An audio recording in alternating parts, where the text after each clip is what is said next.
오늘 IBK 기업은행 예고해 드린 대로 면접편입니다. 역시나 좀 IBK 기업은행 하면 금융권 취준생들에게 좀 많이 사랑을 받는 그런 회사라고 할 수 있겠죠? 네, 맞습니다. 이제 다른 기업들이 기본적으로 1년 동안 어떻게 지내왔는지 재무제표를 보통 공개하잖아요. 이런 것처럼 공기업들도 이걸 공개하게 되어 있거든요. 근데 이제 지방 공기업들을 제외하고 기획재정부 산하의 공공기관, 공기업들이 340개가 있어요. 와. 제가 작년에 340개들을 일일이 다 확인해 봤는데 네. 그 중에서 초임 기준으로 했을 때 기업은행이 3위를 차지했어요. 오. 그러니까 이 얘기는 즉 워라밸 플러스 이제 연봉까지도 잡는 그런 이제 기업이 아닐까라는 생각이 들고 실제로 네. 그런 것 때문에 아무래도 취준생들 입장에서도 제일 가고 싶은 기관 중에 하나이지 않을까 생각이 드네요. 그럼 네. 1위랑 2위는 어디였을까요? 자, 2위는 어딜까요? 맞춰보시겠어요? 비슷한 힌트. 금융기관입니다. 금융기관? 아, 산업은행? 정답입니다. 아, 2위는 진짜? 산업은행. 근데 얼마 차이 나지는 않습니다. 그래도 한 뭐 10만 원 단위 차이긴 한데 2위는 산업은행이 차지했고요. 1위는 어딜까요? 1위는 한국원자력연구원이 차지했습니다. 아. 한국원자력연구원이 생각보다 이제 원자력에 대한 그 기술 그런 쪽에 좀 이제 아무래도 박사나 석사들이 많아서 그런지 모르겠지만 기본적으로 초임이 제일 높은 걸로 평가가 되더라고요. 네, 뭐 새로운 IBK 정보인데요? 가고 싶으세요? 원자력 갑자기. 공부 뒤늦게? 갑자기 막 맥히네. 네. 자, 고연봉의 공기업 모든 걸 설명해 주는 것 같은데요. 실제 취업 경쟁률이 어느 정도인지 또 전형은 어디가 가장 까다로울지 궁금해요. 실제 사실 기업은행 같은 경우에는 전통적으로 가장 난이도가 어려운 그리고 배수가 높은 그런 곳이 필기 전형입니다. 네. 사실 서류 전형은 조금만 열심히 노력하면은 대부분 다 합격하는 경우가 많은데 필기 전형에서 굉장히 많은 친구들이 탈락을 하고 실제 작년 하반기 기준으로 굉장히 이 시험 난이도가 지난해 상반기보다 더 낮아졌다라는 얘기가 있어가지고 네. 네. 작년 상반기 같은 경우에는 필기 시험에서 통과하는 면접까지 가는 친구들의 커트라인 점수가 한 61점 정도 됐는데 이번 하반기, 작년 하반기 같은 경우에는 81점까지 올라갔습니다. 와. 그러니까 이제 점점 날이 갈수록 굉장히 폭이 좁아지고 있다고 생각이 들어요. 네. 실제 이번에 이렇게 기업은행 같은 경우 좀 친절하게 배수들도 알려주고 있거든요. 그래서 서류 전형 같은 경우에는 70배수를 뽑는다고 해요. 네. 이제 지금 한 100명 정도 뽑으니까 한 7,000명 정도는 서류에서 합격시킨다라는 건데 작년 하반기 기준으로 봤을 때 한 9,000여 명 정도가 실제로 지원을 하셨어요. 그렇기 때문에 한 2,000명만 제외하고는 웬만하면 합격하지 않을까 생각이 드는데 중요한 건 이제 필기겠죠. 필기 같은 경우에는 6배수 정도를 뽑아요. 네. 그러니까 7,000명이 서류에서 통과했다고 해도 남는 이제 면접에 가는 직접적인 친구들은 한 600명 정도만 남는. 와. 그러니까 한 6,000명 정도가 떨어지는 거죠, 와. 여기서. 그러니까 굉장히 많은 수가 떨어지고요. 근데 이제 이 이후에도 면접 전형도 분명히 뭐 적은 숫자는 아니지만 600명이 갔다 하더라도 최종 면접까지 가는 그런 취준생들은 한 150명 정도밖에 되지 않기 때문에 거기서 또 약 500명 정도 가량이 탈락할 수 있다. 네. 이렇게 단계별로 어떻게 보면 커트라인이 낮아지는 건 사실이지만 가장 많은 인원이 떨어지는 구간은 필기이지 않을까 싶습니다. 네. 그래도 여러분들한테 좀 좋은 소식을 알려주면은 작년 하반기보다 일단은 기본적으로 서류 배수가 굉장히 올랐어요. 네. 작년 하반기에는 40배수였거든요. 그러니까 이게 지금 취준생들이 가장 큰 고민 중에 하나가 작년 하반기에 비해서 너무 적게 뽑는 거 아니냐 이런 얘기를 해요. 100명밖에 뽑지 않냐.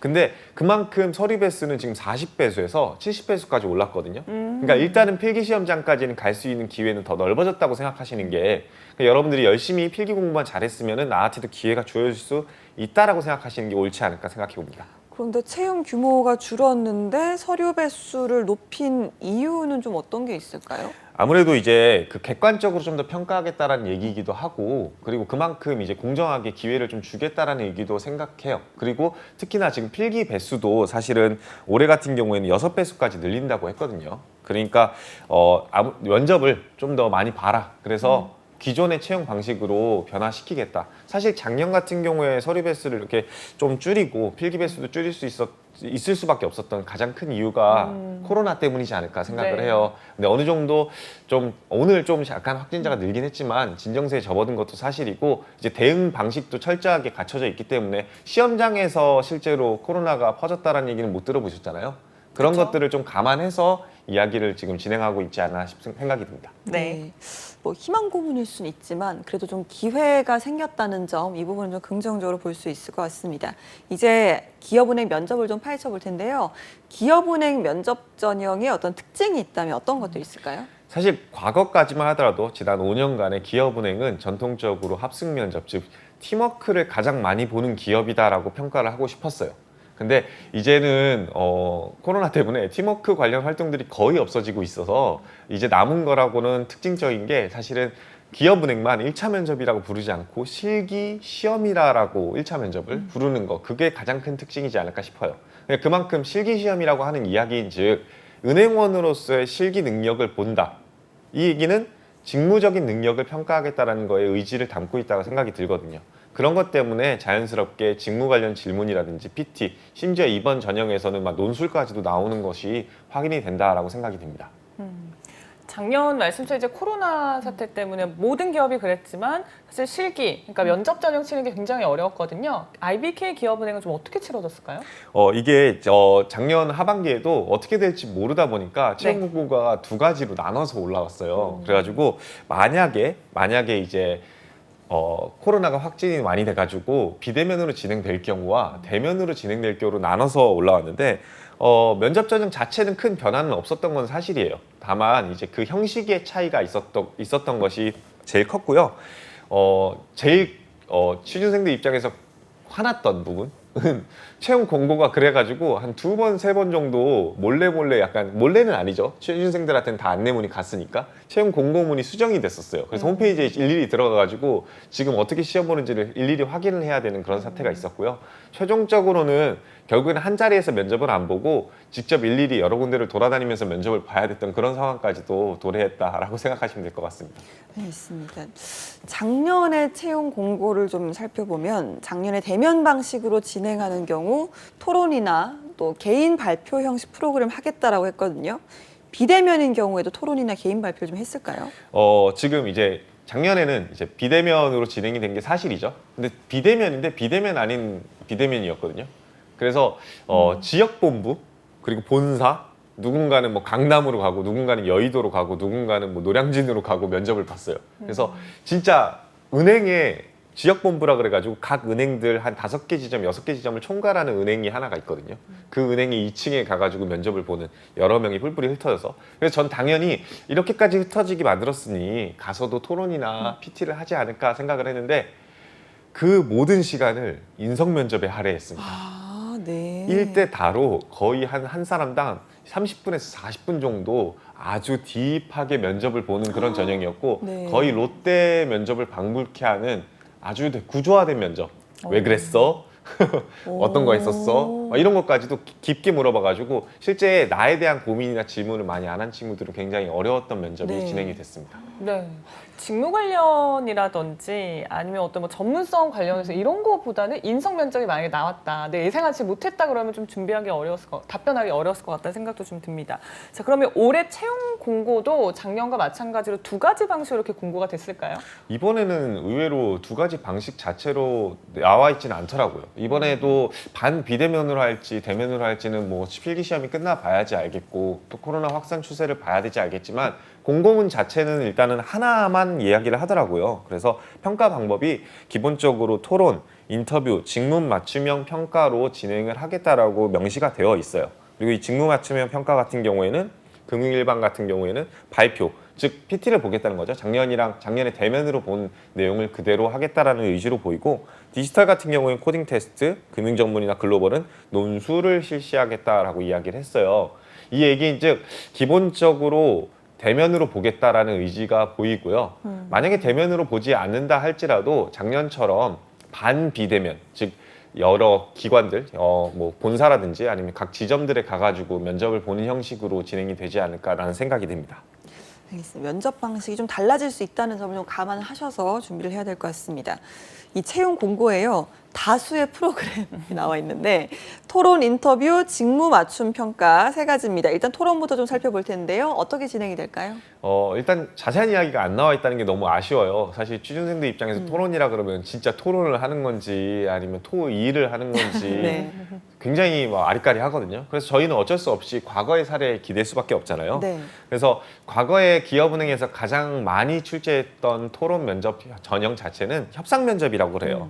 협상 면접은 뭐냐면은 말 그대로 두 팀이 협상을 진행하는 그런 방식으로 진행이 되고요. 아무래도 이제 뭐 코로나 때문에 많은 인원들 예전처럼 막 6대6, 8대8 이렇게는 못하겠지만 뭐 2대2, 3대3이라도 협상은 진행 가능하니까 그런 부분으로 출제가 되지 않을까라는 생각에 재작년 실제 기출 사례를 갖고 왔는데 아파트 입주민 대표와 시장 상인들이 왜 우리 아파트 사시는 분들은 아실 거예요. 그 아파트에 가끔 가다가 막 수요일이든지 아니면 뭐 금요일 저녁이 되면은 마을 장터 같은 거 열어가지고 와가지고 직접 물건 파시는 분들 계시잖아요. 네네. 막 반찬 같은 거 파시는 거.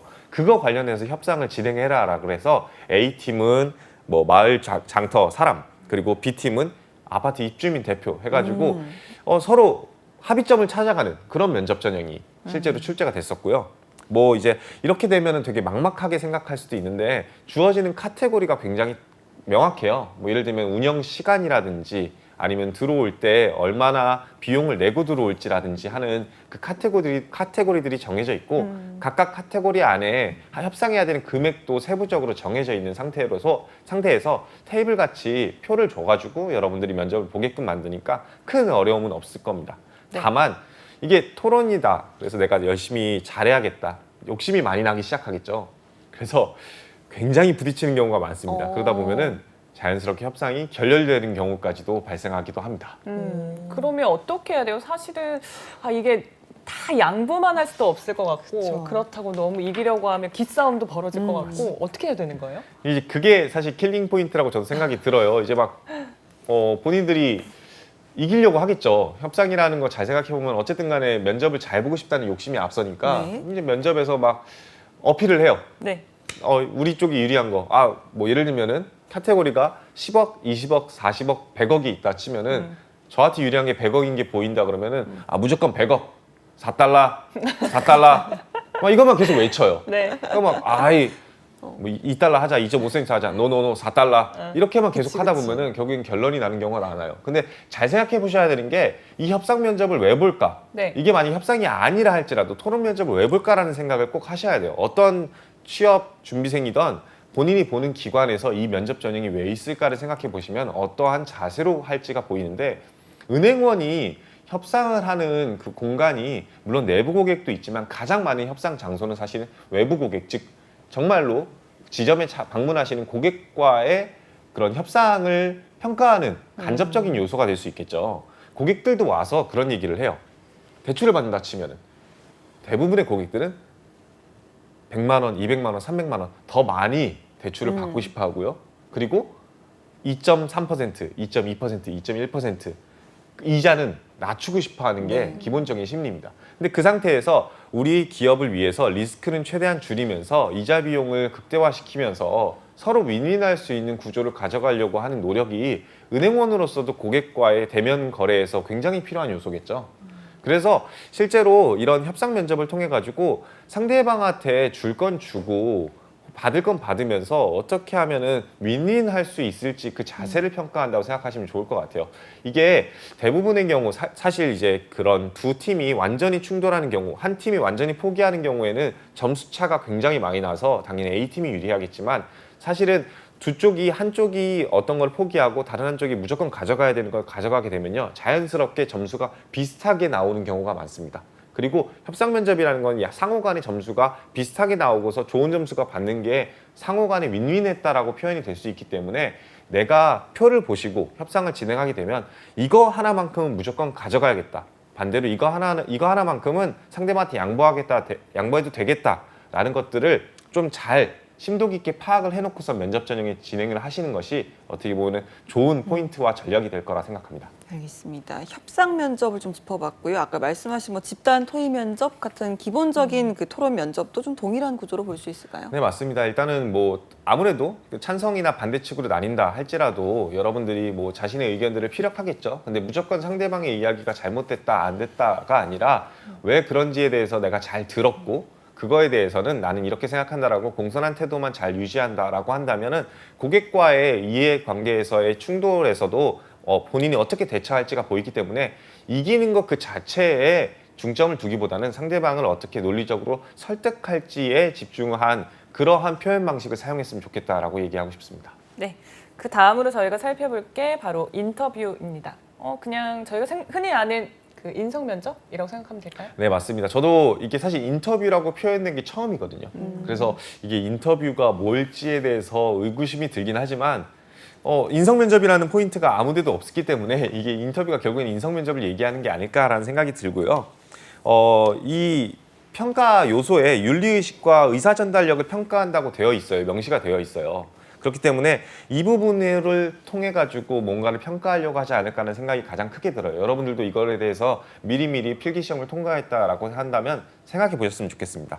기본적으로 윤리의식을 평가하기 위해서는 인성면접으로 들어갈 수밖에 없고 이 인성면접의 기본적인 것들은 여러분도 알겠지만 뭐 지원 동기라든지 은행원이 왜 되고 싶냐라든지 아니면 입사업 포부라든지 하는 것들도 충분히 물어볼 수 있지만 상황 면접이나 경험 질문 같은 것들도 기본적으로 여러분들의 윤리의식을 평가하기엔 굉장히 좋은 요소들이거든요.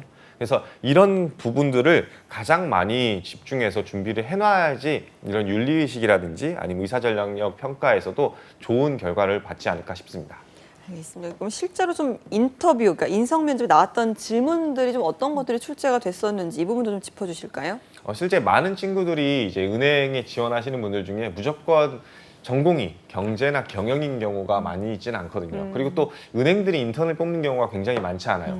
그러다 보니까 이제 로열티를 시작하는 경우가 굉장히 많았는데 뭐 대표적인 예시가 본인이 경험이 금융권보다는 타 직종에 많은데 왜 금융권의 취업을 선택했느냐라든지 본인이 공부한 내용들이 기본적으로 은행원과 관련성이 좀 떨어지는 경우가 많은데 다른 데 준비하다가 은행 그냥 지원한 거 아니냐라는 식의 로열티적인 질문들도 나왔고요.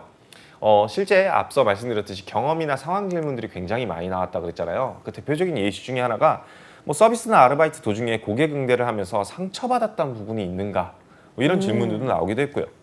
그리고 이제 IBK 기업은행뿐만 아니라 다른 은행을 지원하는 경우에는 아무래도 급하게 지원하다 보니까 IBK 기업은행에 대해서 파악을 잘 안 하지 않았을까. 사실은 은행원이라고 한다면 기본적으로 자신이 다니는 은행에 대해서 잘 이해하고 있어야 되는데 그런 부분에 대해서 평가하기 위해서 젊은 층 입장에서 IBK 기업은행에서 상품 중에 가장 흥미로웠던 상품이 무엇이 있냐, 혹은 IBK 기업은행의 퍼스트랩이 무엇인지 모르는 사람이 있다고 생각하고 한번 설명해 봐달라. 그리고 이거는 말 그대로 여러분들의 가치관이라든지 여러분들의 그런 윤리의식 같은 것들을 좀 파악하기 위한 또 다른 질문인데, 취업이 된다면 가장 먼저 하고 싶은 게 무엇인가 라는 질문들도 실제로 출제가 되기도 했어요. 근데 여기서 주의하실 건 뭐냐면은 이 질문들 물어보고 답변 듣고선 그 다음 질문으로 넘어가는 그런 구조가 아니었다라는 것이 핵심입니다. 만약에 작년 하반기처럼 시간이 30분, 40분 주어지면요, 이 각각 질문에 대해서 꼬리 질문 두세 개씩은 무조건 받는다고 생각하시는 것이 기본적인 구조가 된다라고 생각하시는 것이 맞습니다. 네.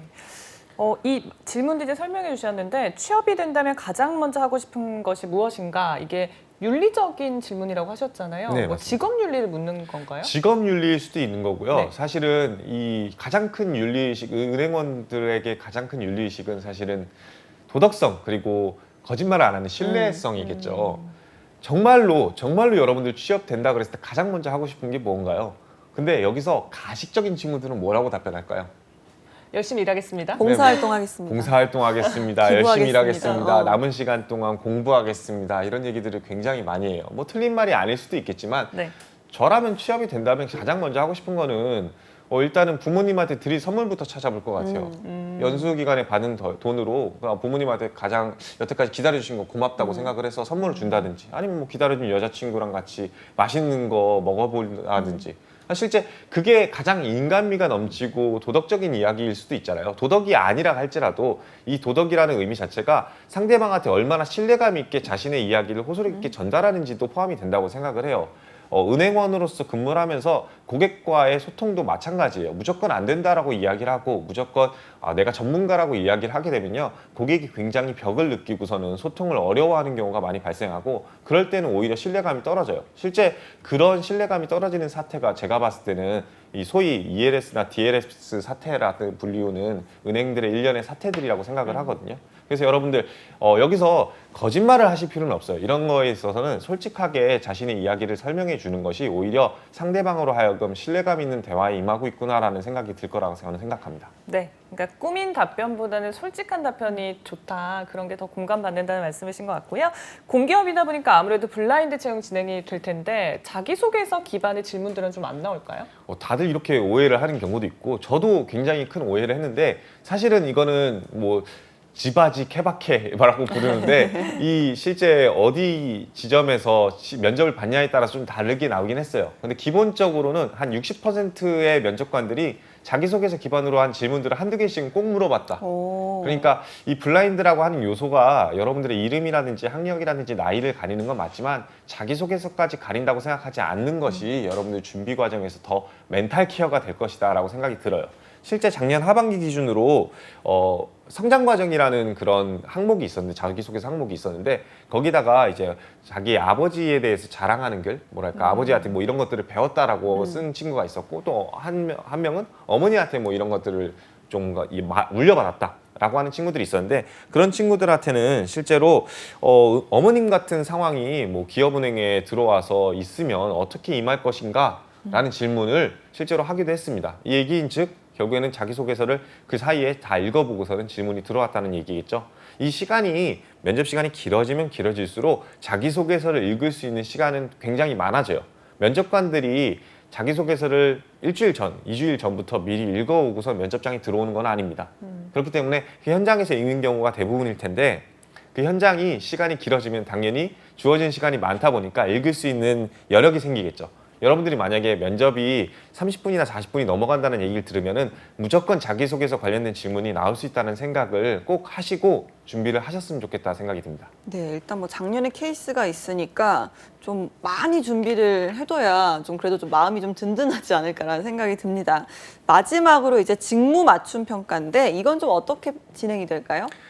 이게 사실은 작년 하반기, 재작년 상반기에도 없었던 면접이라고 저는 생각이 들어요. 따로 이렇게 표시가 되어 있던 경우는 거의 없었어요. 그냥 PT 면접을 보겠다, 토론, 토익 면접을 보겠다 하는 경우는 있었지만 직무 맞춤형 면접을 보겠다라고 하면서 직군별로 어떻게 볼지를 서로 세분화된 경우가 없었거든요. 아마 그 가장 큰 이유는 직무별로 채용을 안 했기 때문이라고 생각이 드는데 이번에 뭐 코딩 테스트라든지 논술 같은 경우는 특히나 PT는 그나마 있었는데 이런 부분들은 없었죠. 그래서 다시 이게 없었던 것이 그냥 갑자기 생겼다고 생각하지 마시고 기업은행이 전통적으로 이 직무 테스트는 계속해서 봤었다라는 개념으로 접근하셨으면 좋겠어요. 뭐 대표적인 예시로 논술을 들자면은 기업은행은 작년 한 5년 전에는 사실은 이 필기 전형에서 논술 시험이 따로 있었어요. 지금은 없어진 거가 사실이지만 이 논술 전형을 통해서 여러분들의 직무 적합성이라든지 아니면 상식 같은 것들을 테스트하려고 하는 경향이 있었거든요. 그런 부분들을 다시 부활시킨 거라고 생각하시는 것이 더 옳지 않을까 생각이 들고요. 일단은 일반 직군부터 살펴보면은 우리 PT 면접이 나온다고 그러잖아요. 이 PT 면접은 흔히 우리가 아는 그런 PT 면접일 가능성이 굉장히 높습니다. 실제 기업은행이 여태까지 PT 면접을 내용들을 쭉 지난 몇 년 동안을 살펴보면은 기본적으로 은행의 대응 방안이라든지 아니면은 여러분만의 방안이라든지 아니면 어떻게 해야 될지라든지 하는 그러한 여러분들이 문제 해결을 하는 문제 해결형 PT 면접으로 나올 가능성이 굉장히 높거든요. 그래서 다른 면접 전형, 다른 은행 전형이랑 너무 다르다고 생각하지 않고 준비하시는 것이 가장 바람직하겠고요. 코딩 테스트는 뭐 제가 굳이 얘기하지 않아도 일단 IT 직군, 디지털 직군으로 지원한다 그러면은 필수 불가결한 거잖아요. 최선을 다해서 공부를 미리 해놓으시고 은행에서 코딩 안 보길래 너무 좋아서 금융권 지원했다라고 생각하시던 분들은 이제는 시대가 변해가고 수시 채용이 더욱더 활발해지기 때문에 코딩은 거의 무조건이다라고 생각하시는 것이 바람직하지 않을까 생각을 합니다. 그리고 마지막으로 이 글로벌 전문직 같은 경우에 논술 시험을 본다 그러잖아요. 네. 근데 이 논술이라는 게 사실 이거를 말로 하면은 PT고 이걸 글로 쓰면 논술 시험이라고 저는 생각을 해요. 실제 주제 자체도 뭐 어떤 해결 방안을 제시하라든지 어떤 방안을 제시하라는 경우가 대부분이었던 거로 저는 기억을 해요. 약술형으로 나왔다고 하면은 여러분들의 지식을 평가하는 문제로 나올 수도 있어요. 예를 들면 신디케이티드 론이 무엇인지에 대해서 약술하시오. 이런 것들은 사실은 지식 싸움이겠죠. 근데 대부분의 경우에는 뭐 예를 들면은 기업은행이 항공사 M&A를 추진하려고 한다. 가장 적합한 방안과 그런 앞으로의 전략을 구체화해서 기술하시오 라고 써 있다고 한다면은 그거는 여러분들만의 의견과 근거를 바탕으로 설득을 하는 논리 싸움이거든요. 그리고 그 논리 싸움은 말로 하면 PT 면접이기 때문에 여러분들이 PT 면접이 아니라 논술이라서 너무 당황하지 마시고 기본적으로 일반 전형에서 보는 그 면접 전형을 글로 쓰는 면접이라 생각을 하시고 여러 가지 방안들 그리고 특히나 본인의 전공과 지식 그리고 직무에 관련되어 있는 이슈들을 미리 체크해 놓으시는 것을 추천드립니다. 네, 좋습니다. 이렇게 IBK 기업은행 면접 꿀팁들을 짚어봤습니다. 쌤도 은행 출신이시잖아요. 네, 맞습니다. 그래서 뭐 물론 시간이 좀 많이 흐르긴 했지만 그때 뭐 이게 나의 한 방이었을 것 같다 또는 이 질문 진짜 어려웠다 이런 기억도 있으실 것 같고 우리 취준생 여러분들을 위해서 마지막 따끈한 조언 한마디 부탁드릴게요. 저는 이제 가장 어려웠기도 했고 가장 큰 한방이었다고 생각하는 거는 은행원이 왜 되고 싶은지에 대한 이야기를 가장 진정성 있게 준비를 했었던 것 같아요. 모든 은행들은 공통적으로 지원 동기를 물어보게 되어 있습니다. 다른 많고 많은 기관들 중에 왜 우리 기관을 지원했어요? 라는 거의 시작점은 사실은 은행원을 왜 하고 싶은지가 가장 큰 시작점이라 생각을 해요. 여러분들은 은행원에 대해서 어떻게 생각하나요? 여러분들만의 은행원의 정의는 무엇인가요? 단순히 입출금을 해주는 사람? 대출을 해주는 사람? 아니면 기본적으로 우리 은행에 영업을 해주는 사람? 저는 그게 아니라고 생각을 하거든요. 저는 힌트를 드리자면은 은행원이라는 거는 이 사회의 신뢰 구조를 더욱더 공고히 해주는 사람이라고 이야기를 했습니다. 여기까지 생각해 보신다라고 한다면 여러분들이 그러한 신뢰 관계를 왜 구축해주는 사람을 하고 싶은지에 대한 여러분들만의 스토리가 나오기 시작할 거고 그게 왜 기업은행에서, 우리은행에서, 국민은행에서 하고 싶은지에 대한 생각이 구체화될 거라 생각을 해요. 그리고 그것이야말로 기본적으로 인성 면접에서 가장 큰 차별점. 나는 고민을 많이 하고 온 친구이기 때문에 절대로 딴 데 도망가지 않을 거야. 여기서 평생을 바쳐서 고객과 함께 나아갈 거야 라는 이야기가 설득력을 갖기 시작할 겁니다.